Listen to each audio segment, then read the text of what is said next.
as you're going to come to find out, bird language is a very accessible language. It's not like learning a foreign language. It's much more coarse than that. You know, it's a much simpler, kind of rougher sort of thing. But it does have its subtleties, and with enough time and practice, you'll really amaze yourself what you can actually figure out from bird language. And you will come to know pretty quickly that you are a cause of bird language, and I think with enough practice, you'll start to recognize that you don't want to be that cause of bird language anymore, and you want to actually bring in the wave you're creating and become less of a disturbance. And that will have implications throughout your life. The other thing you're going to get to know beyond a shadow of a doubt, that once you've entered that world of bird language, you're going to find that the animals are practicing bird language right along with you. You're going to see that the deer's head turns when a junco alarm goes off. You're going to begin to pay attention to junco alarms the same way, and you're going to see that dog coming off leash before the owner comes up behind it, long before that dog sees you. And that's what the deer are doing. They're seeing that dog coming through the junco, and they're moving off quietly before the dog sees them. It gives them early warning. And what we could say about bird language more than anything is that it gives wildlife early warning and saves them from trouble. And that's why it works, because nobody's playing tricks on each other out here except for the predators. When you're learning bird language, you have to be conscious of the need to bring diversity down. Nature is very diverse, really hard to get a handle on when you're trying to handle too much information at once. And so I've been grossly oversimplifying bird language by saying there's 5 vocalizations that we work with.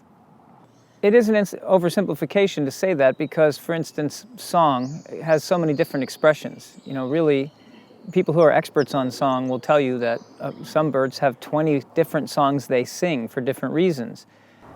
So, without getting into the complexity of bird song, we just want to recognize song. And what we're really trying to recognize is the relaxed state that the bird is in.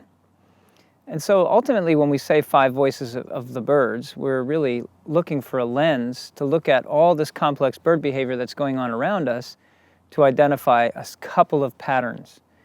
And yes, you can get way into detail and you can get lost in the detail. And you'll notice that in this DVD, we're constantly finding ways to oversimplify things so that you don't get lost in the detail. There's 2 conditions in bird language that we're paying attention for. One is baseline and the other is alarm. If a bird is relaxed, it will be having the opportunity to do things which are called maintenance behaviors. Feeding, preening, sunning themselves, fluffing up their feathers, rolling in an ant mound, dust bathing. These are maintenance behaviors. Some of the vocalizations that go with the maintenance behaviors indicate that this baseline condition is happening. Some of the vocalizations that we're going to talk about go with behaviors that we wouldn't call maintenance behaviors. These are alarm behaviors. And alarm behaviors have a wide range of possibility. Anything from nervousness and concern, looking in the distance for something, which interrupts maintenance. So I could be feeding, or I could be looking around or singing, and then suddenly hear something and have to stop and look. And even though I'm not running away screaming, you'd still have to interpret this behavior as alarm. You'll find that out when we get to the shapes. So remember, it boils down to 2 things. One is baseline, the other is alarm. These 5 vocalizations are a auditory indicator of those 2 conditions. Come on, Emma.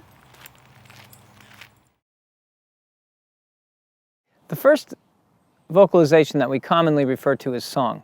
And song likes to happen in the spring. It likes to be associated with the setting up of territories and the defense of territories by males for the most part. And it also seems to like to happen more in the morning than in the afternoon. So a morning in the spring is a time of song, and lots of it. So we look at song as the first voice of baseline behavior in birds. But you must be asking yourself, well, what about the wintertime? So here it is, kind of wintry now, and I'm sitting here dressed for winter and feeling the cold and the chill in the air. There's not a lot of song going on around me. And in the morning here in this place where I'm sitting, you do hear a few songs. You don't hear a lot of songs, but you hear a few. Now, if we rolled ahead and we were here sitting in the same place in April and it was morning, there'd be a lot of song going on. So song varies, and you really want to train yourself to understand when song is even offered. In the autumn, when juvenile birds are hanging out together, you'll hear them singing in the morning.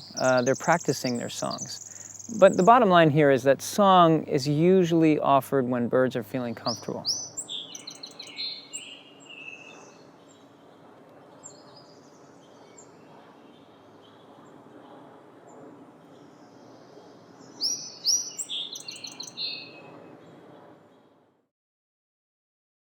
The next vocalization is also a baseline vocalization, and this vocalization is called companion calling, otherwise known as contact calling.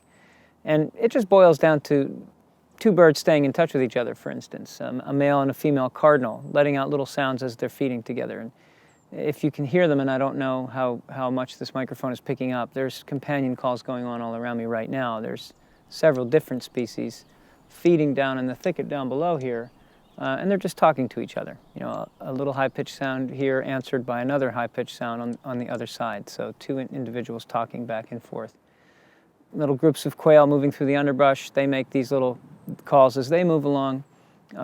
Flocks of chickadees in the trees. They feed and talk to each other. Juncos feeding on the ground make little sounds.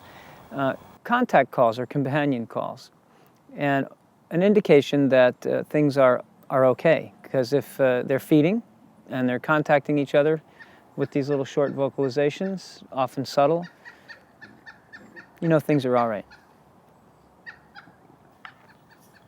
One other thing to be said about the contact call is that whereas song may be reserved for the springtime and maybe the morning, at your sit spot all year round, during daylight hours, you're going to hear these contact calls. So, as I am right now, not in a spring situation, no song to rely on for baseline, I can sit here and listen and hear the companion calls of birds down in this hollow, which tells me that right now they're feeling okay. So baseline is ruling down in this little valley over here next to me.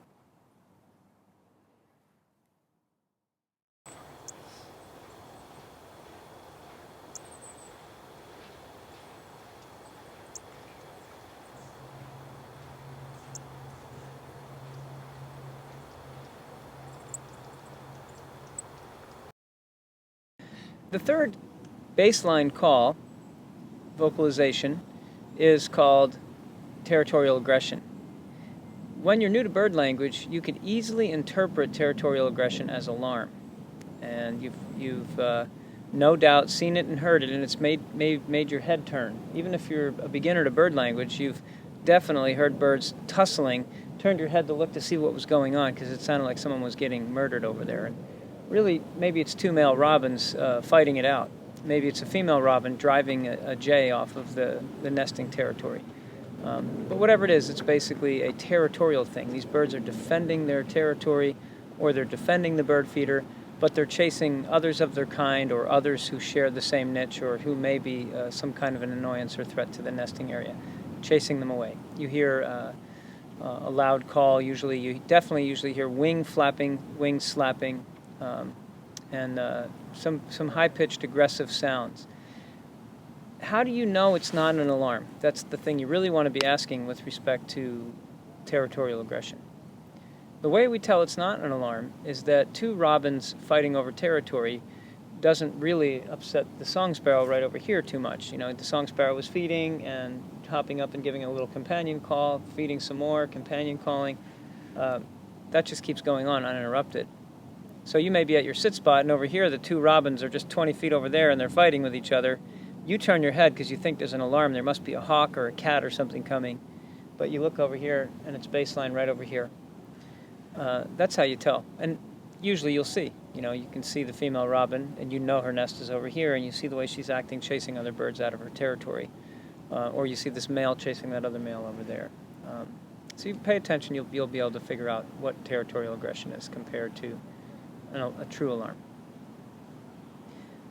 Let's put it this way. If you're wondering what separates the alarming nature of a territorial aggression vocalization from true alarm, it's this. two male robins could be fighting in that tree right now, and in 5 seconds, those two robins could suddenly become best friends if they both dive for cover in the same thicket because a Cooper's hawk is coming from over here. True alarm will stop them from being aggressive with each other. That's why we consider it a baseline indicator.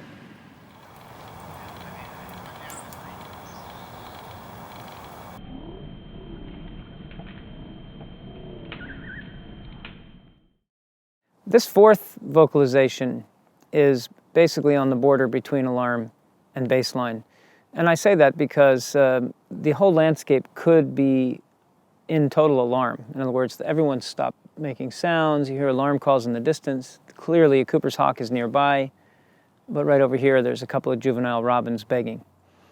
So begging doesn't indicate no alarm, especially if you hear silence and a couple of begging sounds. Pay careful attention to those beggars. There's a pretty good chance they're going to attract unwanted attention pretty quickly, so you might get to see something that you might not like too much, but pay attention for begging. What does it look like? Well, it's usually accompanied by wing flaps. The birds tend to be out in positions that can be seen easily. Their beaks tend to be a little brighter color than their parents'. They open their mouths wide and they make a lot of noise.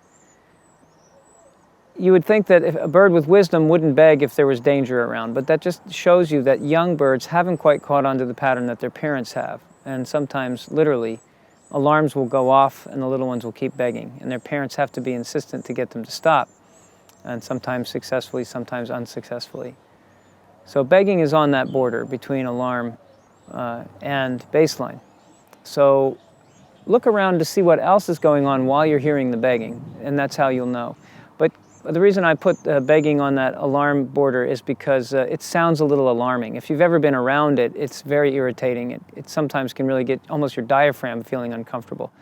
And it just becomes so insistent. And you might have noticed that, especially in towns where crows breed a lot, on top of buildings and things, you're going to hear these juvenile crows begging, and it's quite, well, it can really get to you after a while, especially if they're the crows that live in your yard. So it's not alarming in that begging means that there's a true alarm. It's alarming in that sometimes alarms could be happening and begging could still be going on. So let's watch out for begging.